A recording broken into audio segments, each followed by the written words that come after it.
Đặt ra trịt này này ê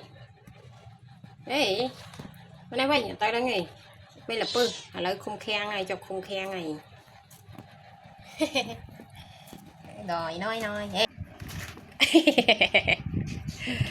vậy mà đây cái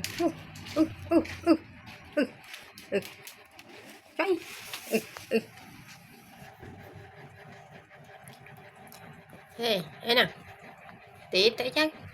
tít tít đây ơi tít tít đây thì đây một từ nào vậy đi cái trong cái nào cái này ê ê nè thịt thấy ai con thịt cho bên nhà phim ở miền mò là bự hề máu dạ thế nhỉ ê năm nay rồi cho bên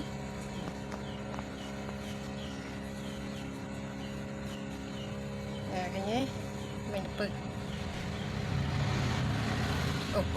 máu bánh mình khôi tôi đã là bon khen chẳng đây hè lươn tổng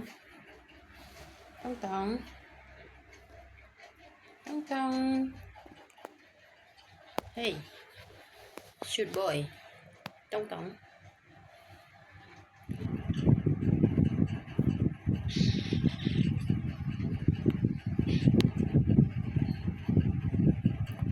ê bên đây phanh hấp